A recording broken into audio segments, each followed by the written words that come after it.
COVID-19 has affected so much across the world. All of our social lives have been greatly impacted. Restaurants have closed, movie theaters have shut down, school has been and continues to be online for many. Because of the high contact risk that athletics can include, sports have been another aspect of our lives that's been impacted. Tournaments have been canceled, seasons have been delayed, local clubs and professional clubs have lost a lot of money. UNC Asheville, where I'm a student of, has seen massive impacts in their athletics programs due to COVID-19. The Big South Conference, which UNC Asheville play in, announced March 18th earlier this year the cancellation of all of their spring athletic activities, cutting the seasons short of thousands of student athletes. Later in the year, on August 12th, the Big South announced the delay of their fall sports seasons to the spring of 2021, providing uncertainties for many. Listen to UNC Asheville's Associate Athletics Director for External Operations, David Jandrew, share his thoughts on how everything has been for him and the university's athletic program during all of this. It's definitely, it's a strange experience. People in athletics are creatures of habit. Yeah. And so when the calendar gets to the fall, as you finish the summer, you get into August, you're gearing up, you're ready to go for a fall season. Right. You know what to expect, and our coaches are the same way. They know that when classes start, this is how many hours they can work out, and they're getting ready for their first game on such and such date. So it's been an adjustment because, again, so many of us in athletics are creatures of habit, and this is something that none of us have ever experienced. Right. So it's odd not getting ready for soccer games and volleyball games. Sure. But I think that's probably the strangest thing. And then, we don't see as many people as we used to. Right. Typically we would, we're very careful about our safety protocols, and so we don't have as many athletes coming through buildings as we did in years past. Okay. Because we're obviously trying to keep them as safe as we can, and so Sure. it's a different experience for everybody, and it's something that thankfully our student athletes have done a great job adjusting to. In my opinion, I feel senior student athletes have really had a tough time with cancellations and delays, whether it be seniors who lost their last seasons due to cancellations, or seniors who are on edge this school year, worrying about not having a season at all. Hear Jandrew talk about the seniors and other student athletes and their reactions, and what the NCAA has done for the seniors who had their seasons last semester canceled. Yeah, it's not just the seniors. It's certainly all the players on the respective teams. Right. But certainly you understand from a senior perspective that this could be their final year. And so in the spring when it happened, the NCAA passed basically a waiver that said any spring athlete whose season was cut short, they didn't lose a year of eligibility, so they could come back. So we had, for example, there were, a couple of baseball players who decided that they wouldn't finish last year. They would come back for another year this year because they still had that 1 year of eligibility because their season was cut short last year. Okay. But we had other student athletes in the spring, for example, golf, that they finished their senior year, and some of them were ready to go to grad school. Some Right. of them had already lined up jobs, and so we didn't have any of our 4 seniors on the golf team decide to come back for another year. So it just varied from program to program. So for the fall, right now, the Big South said we're delaying. So we're all keeping our fingers crossed that in the spring there can be some sort of season that those folks could have, because as a senior, obviously you want to play that last year, but certainly all of our kids want to play. I mean, they have just that small window of time as college student athletes, so they're all certainly interested in playing. But obviously, it takes on an added importance if you're a senior. Right. I would imagine that if somehow we couldn't play fall sports in the spring, that the NCAA would provide the same type of waiver they did for the spring student athletes, giving them the opportunity, should they want to come back, to have the chance to do that. Cecilia Stack, senior volleyball player for UNC Asheville, had her fall season delayed until the spring earlier this year. According to the senior, she was somewhat expecting this result. Yeah, to be honest, we had been getting mixed emotions and mixed answers from our coach basically all summer. And the start of preseason date kept getting pushed back. And then it ended up being, we're going to have COVID education before we even start. And then we had, mock schedules, and it was just looking really bad. Even when we got on campus, it was we still didn't even know what was going to happen. Right. So finding out this season was canceled was more of a just, inevitable than a surprise. While the team was disappointed, Stack said they are looking forward to hopefully having their season in the spring. I'd say overall, we were pretty disappointed. I know most of us were really looking forward to getting back in the gym and having a season because, in the fall it's a lot more fun to have our matches in the fall than in the spring, just because it's what you look forward to all summer. Right. But yeah, I'd say overall, disappointed, but also still, kind of expected, and, we're all just saying, how ready we are for the spring and how we'll have more time to prepare. For the student athletes who had their seasons in the spring, the cancellation was quite unexpected, especially for UNC Asheville track and field athlete Claudia Prieto. Prieto, a native of Madrid, Spain, decided to fly back home as soon as her season was canceled and COVID cases began to rise. She said it was a difficult choice to make. It was expensive because the price for the flights was going up because there were very few available and very few that weren't canceled. So it was expensive. It wasn't hard to find one. It was hard to pack. I had less than 24 hours to pack everything and leave. Prieto arrived in Spain right during their huge outbreak, Madrid being one of the first cities hit hard by the pandemic. According to the World Health Organization, the number of confirmed COVID-19 cases in Spain went from 24,926 cases on March 15th to 220,141 cases 1 month later on April 26th. Prieto commented on how life was like for her during this time. Had to stay at home. We couldn't go out. Only one person from your family could go out to buy groceries or to the pharmacy. Those were the only places open. And everyone else had to stay at home. We're not allowed to go out for a run or go out to see anyone or even just go out to go out because we were stuck at home. So it was pretty rough not being able to see the rest of my family for that long or my friends. And also, on July 6th, the U.S. Immigration and Customs Enforcement announced a policy that would have required international students to transfer to a different university or leave if coursework remained entirely online. This policy caused outrage to many people in the U.S., so much so that ICE decided to repeal the policy. Although UNC Asheville had announced their courses would not be all online for the fall semester, Prieto wasn't that concerned. However, she still couldn't believe the policy was made.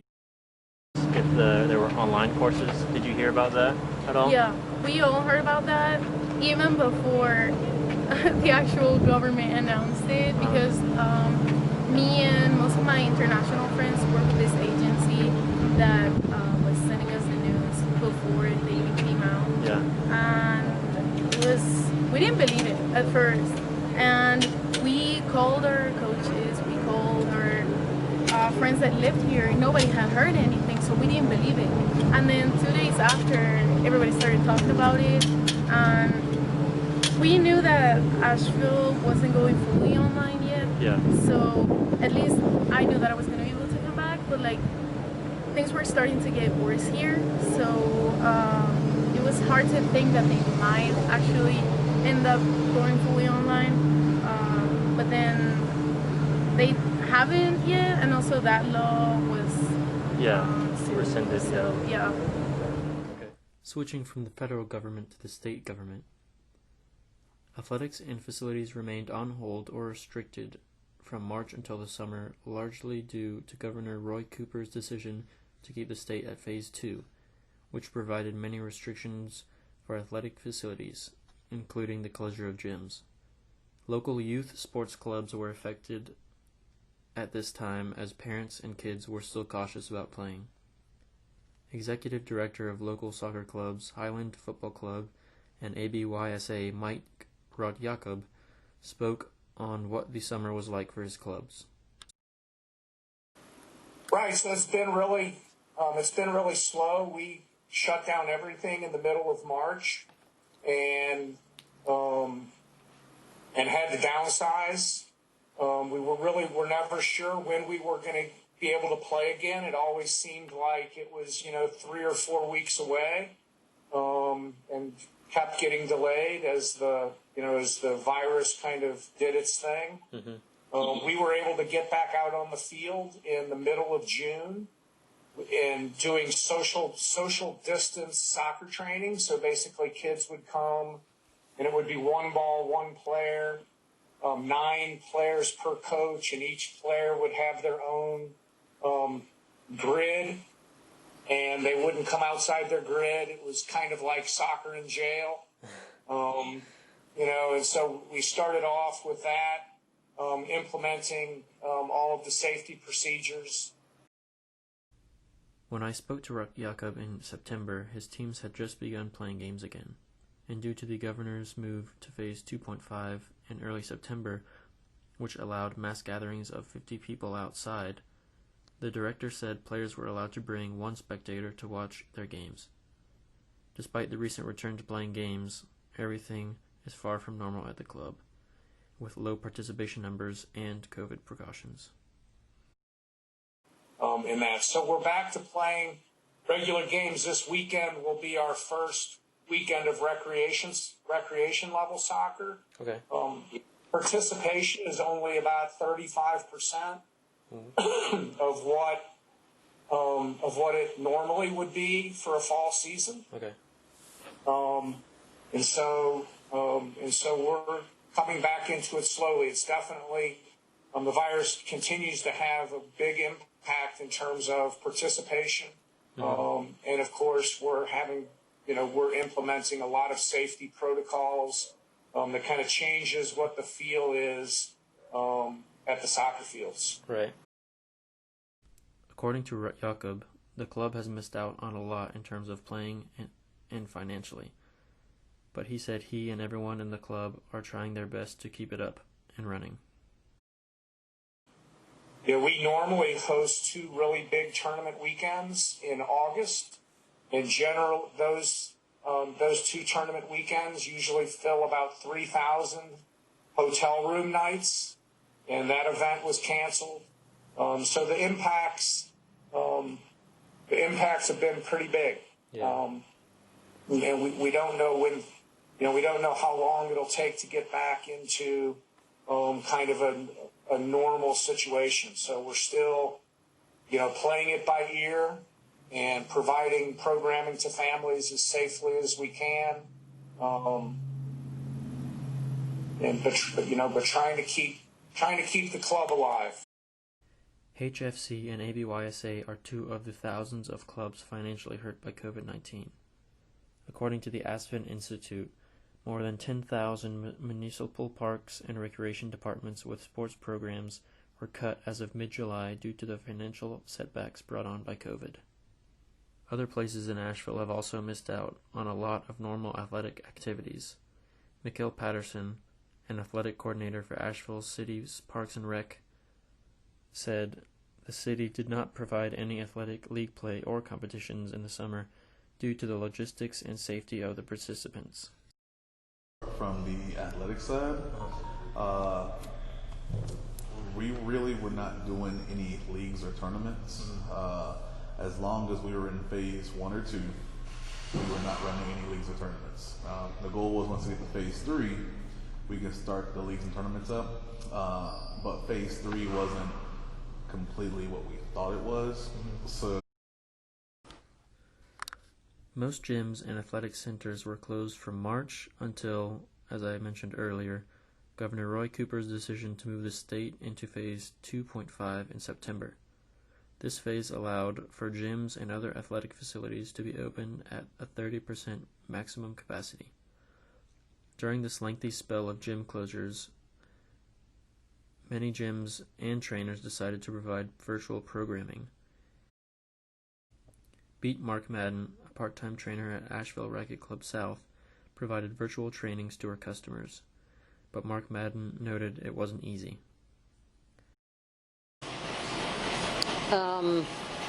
Well, come March, we shut down, and I kept some clients, small number, we picked it up on FaceTime. Okay. Those were the lucky ones that had equipment at home. Others were, when they asked me, like later in March or April, not able to even get a dumbbell or a resistance band. Even now, we're trying to order resistance bands. They're on back order. We can't find home equipment. So, of course, when I do FaceTime, it would be preferable that they have some equipment there. I mean, I can do other means like body weight, and there's a lot to do, but that was an obstacle of doing. And then the space at home and the safety. So for older clients, then basically I went from, like I said, I don't even have my client number, but went down to 1 or 2 on FaceTime, maybe 3 to 5 times a week. Okay. So from 22, anywhere from 20 to 25 sessions, went back to 3 to 5. A week, you said? Mm-hmm. Okay. Mark Madden said she saw many customers happy to be back in the gym working out, but that also many were happy to be back due to the atmosphere at the gym and the fact that many had been lonely and depressed during quarantine. They know each other's life stories because they've been coming here for, as long as I'm here, 14 years. And we know each other. We know when somebody has died in their family. We know when their pet has died, when they've gotten a new pet, when their kids got married, got high school. So it's really this bond. If somebody lives by himself or herself during this isolation, it can be hard because this is the only place once a day, other than going maybe to Ingles, when they don't have family in town. This is their family. Sure. And they had to deal with, being isolated. And that one lady says she really went down in a hole. And now she's happy as a clam. Okay. She can come back. That's good. And ride her little bike again. Yeah. According to Mark Madden, exercise is extremely beneficial to your health, and that the gym should have been open earlier because of the positives that gyms can provide. That's what they're saying. Sure. I just think that exercise is the best kind of medicine for anxiety, for overweight, for high blood pressure. It's all research all proven. You know that. And it was not opened early enough, I think. Because people got more and more anxious the longer it took, more and more isolated. And this club always was on the forefront of, we do what it takes. You know, we take equipment out, we take chairs out, we're shutting that down, we just, you know, we're counting people. It's all doable. Yeah. Every gym would go bend backwards to do safety. Way safe, more safe than Ingalls. Although gyms in North Carolina have been open since September, some people still don't feel comfortable enough to go back to gyms to work out. According to UNC Asheville alumnus Harrison Johnston, who used to work out 5 to 6 times a week before COVID, said he still feels it's unsafe to be working out during the pandemic. Johnston said he's still not sure when he'll be back in the gym. I don't feel it's safe to go back because you have to rely on every other person that's also going to the gym to have been following precautions, both at the gym and in their social life. And just the sheer amount of people that are there and the nature of it, where they're like breathing hard and touching public equipment, it just seems pretty unsafe at the moment. Right. With many people still not wanting to attend the gym or play any competitive team sports, virtual programming has come up huge for some organizations. According to Mikkel Patterson, again of Asheville City's Parks and Rec, he saw some great programming on the city's Parks and Rec Facebook page. Add on to it, I know on our Facebook page during the summer and currently, there was a few of our staff that would do little things at the rec centers, and they would do a videotape of it. It might be some exercising for families and adults, different cool little games and activities. It's not sports related, but different ways to keep the kids active, so they're able to utilize our social media platform also. And with our support staff, they're able to take another role with that and be able to help out the community virtually.